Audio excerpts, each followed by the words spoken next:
ground. And Hindi, kasi sabi lang natin yan eh. Ang tinatanong ko, anong nagawa na ninyo?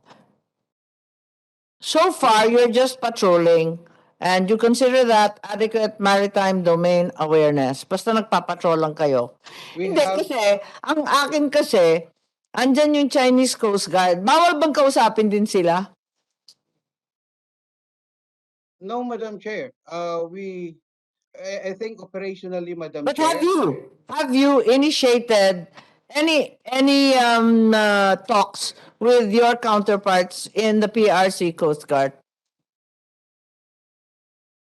No. Madam Chair, following the Joint Coast Guard Committee, mayroon pong technical level consultations from time to time. Teka, bago umabot sa technical, kinakausap ba ninyo?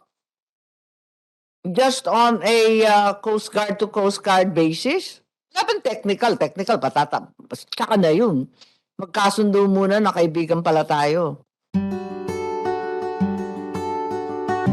And once we have interagency approach, not purely military, because we do not. Oh dear, when you say interagency na nayayanig na kami sa Senate, ibig sabihin walang mangyari. Not totally, because we do submit our reports to the Department of Foreign Affairs. Ginagawa, halimbawa, just a practical application. Exactly what happens in response to the swarming that continues? For example, our forces conduct radio challenges and shadowing operations also. And then we What does that conduct the mean? report. Radio challenges are standard challenges conducted by our aerial and naval patrols. Yeah, what happens? They just answer the megaphone back? Your Honor. Go screaming back and forth across the sea? Yes, Your Honor, that is standard practice. Of course, we do have some limitations. We do not want to escalate the issue and go into a full-blown military confrontation because of the disproportionate use of force. So we have to really manage carefully this situation. Maliban sa sigawan, ano ginagawa natin? Magpa-file po tayo ng information to the DFA for the DFA to Tapos conduct a protest. Yun nga, yung sinasabi po ng DFA. yung sinasabi na walang kamatayang not verbal. Opo, Your Honor. File with DFA. Okay. Ano So, pa? ganun pa ang ginagawa natin. Wala ba tayong magawa sa ating fisheries communities, sa mga nandun? Kasi, di ba? Yung swarming nila, yung Coast Guard natin, wala ba tayong magawa din? Wala ba tayong makausap sa Coast Guard nila? Kasi ang tindi ng bago nilang Coast Guard law, di ba? Yes, I think that with your indulgence, Your Honor, I think that could best be answered by the Coast Guard who is represented virtually. Yes, Committee Secretary, who's here for the Coast Guard, please? Admiral Gavan, ma'am. Sorry? Admiral Online. Gavan, ma'am. Ay, pasensya. Yes. I thought it was only the Philippine Navy online. It appears that the Coast Guard's online as well. Yes, ano ba nagagawa natin? Kinakausap ba natin yung China Coast Guard? Kasi sila yung pasimuno ng ilang mga swarming incidents. Good morning, Madam Chair. I am here representing our Commandant Admiral Abu po, and to share to the body what the Coast Guard has been doing so far. Ma'am, I'd like to note po yung observation nyo that the operational situation on the ground so far has been very contingent po sa political action. Just like the AFP, the Coast Guard has pursued Sana ibig sabihin nun? Yun pong mas malaki po yung epekto nung tinawagan po ng presidente ang kabilang partido kaysa po sa presence po ng operational units on the ground. Tama po kayo doon, Madam Chair. But to highlight, Madam Chair, what the Coast Guard has been doing in support of the So national. maghihintay kayo hanggang tumawag ang presidente? Pero may mga counterpart naman kayo na Coast Guard. Ba't hindi na lang nyo tawagan? Huwag na niyo pahirapan yung ading ko. Yes, Madam Chair. Leading to that, Madam Chair, may we inform the body that the Coast Guard, the Philippine Coast Guard actually has a standing joint Coast Guard committee with China.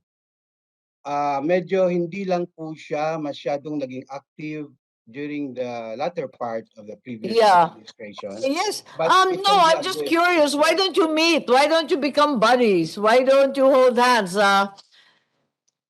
What did someone say from China? Keep your friends close, but your enemies closer. If you consider them the problem, perhaps you should ask them. Yes, we agree, Madam Chair, but the Coast Guard is only following the policy direction of the state. If we are told to do so, we will do so, Madam Chair. You have been told to do so. We are Uh, going to exercise our rights and never lose a single inch of Philippine territory. I think agree. that's loud and Yes, clear, sir. yes, ma'am. It's loud and clear, but But on you the are still waiting for the president to call. no, Madam Hmm. Chair. Yun pong sa Joint Coast Guard Committee, Madam Chair. Because dati po, we were advised to lay low po doon. But that is a very good mechanism, Madam Chair, for us to reach out to the other side. With your wisdom, Madam Chair, and guidance today, we will advise for our side to pursue, Madam Chair. I have no authority to order you. I don't think that's merited. We could all get into real trouble. No, Yes, I'm Madam Chair. quite surprised that the Coast Guard is sitting on the sidelines and waiting. No, Madam Chair. Operationally, Madam Chair, actually, we are also doing our part. There are some I think that's what we're asking you. developments. What are you doing? We have increased our maritime domain awareness on the ground.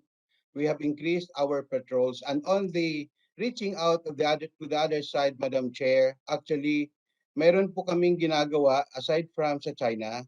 We are Pero, also reaching pero out. teka, kasi ito yung topic West Philippine Sea. Dito muna Yes, Madam tayo. Chair. Mahal ang gasolina. Yun lang ginagawa ninyo, paikot-ikot lang. No, Madam Chair. We are also uh, reaching out sa ating other claimants po, building on your wisdom po kanina, we're trying to develop a common protocol among Coast Guards to harness the power of our fellow claimants in shaping the operational situation on the ground. And Hindi, on the other kasasabi hand, lang natin yan eh. Ang tinatanong ko, anong nagawa na ninyo? So far, you're just patrolling and you consider that adequate maritime domain awareness. Basta nagpapatrol lang kayo. we Hindi, have kasi, ang akin kasi, andyan yung Chinese Coast Guard. Bawal bang kausapin din sila? no, Madam Chair. I think operationally, Madam But Chair, have you initiated any talks with your counterparts in the PRC Coast Guard? No. Madam Chair, following the Joint Coast Guard Committee, mayroon pong technical level consultations from time to time. Teka, bago umabot sa technical, kinakausap ba ninyo? Just on a Coast Guard to Coast Guard basis? Wala bang technical, tsaka na yun. Magkasundo muna na kaibigan pala tayo.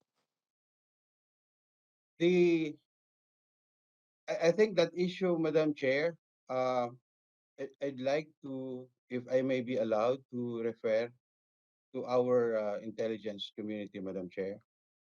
Walang kinalaman sa intelligence yun. Anyway, I actually filed a Coast Guard bill and hope that my support will evince some kind of activity and initiative on your part. Parang wala naman kayong ginagawa. Coast Guard na nga yung problema. Di kausapin, di ba? Yun ang first line of defense. Madam Chair, actually, we have been talking to them. Medyo calibrated lang po siya. What does it mean talking to them? Kailan kayo last nag-meet? That was January 2020, Madam Chair. And Bago virtually pa on their mag-COVID. Since then, hindi na kayo nag-usap? wala na Informally po, or Madam Chair. formally? Because of the pandemic, partly, Madam Chair. Virtual Wala na, endemic na si pandemic eh. Yes, Madam Chair. Okay, so walang ginagawa po yung Coast Guard. Yusek, paano to? Yusek De Leon, sabi ninyo, ang Coast Guard ang bahala. Ngunit, nung kinausap natin ang Coast Guard, mula pa ng 2020, wala pa silang pakikisuyo o pakikipag-usap sa kanilang counterpart na Coast Guard. Yeah, thank you very much, Madam Chair, and we realize the manifestations of the Madam Chair that something has to be done. However, just for the record, Madam Chair, the conduct of intensified maritime patrols in the area has indeed limited the movement of China in particular. The more important matter on this is that it does not become the new normal. Meaning, the part of China probably they would realize that we continue to exercise our sovereignty and sovereign rights in the areas in the West Philippine Sea. So I think, Madam Chair, that is the more important thing that should be considered. Insofar as the security sector, Madam Chair, the coordinated actions are governed by the National Task Force on the West Philippine Sea. So if we may be able to hear also matters at the NTFWPS level, that is the coordinated mechanism of all interagency approaches on the West Philippine Sea, that could put more information as required by Your Honor, Madam Chair. Yes, would anyone like to speak on behalf of that committee? Sino bang member nun na sinasabi ninyo, Yusek De Leon? The NSC, DFA is there, NSC is there, yes, the number usual two, suspects po. it's an interagency mechanism. Yes, that's right. But I was told that meetings were stopped, of course, obviously due to COVID, and thereafter were supposed to be scheduled 6 weeks ago or something to that effect. Is that correct?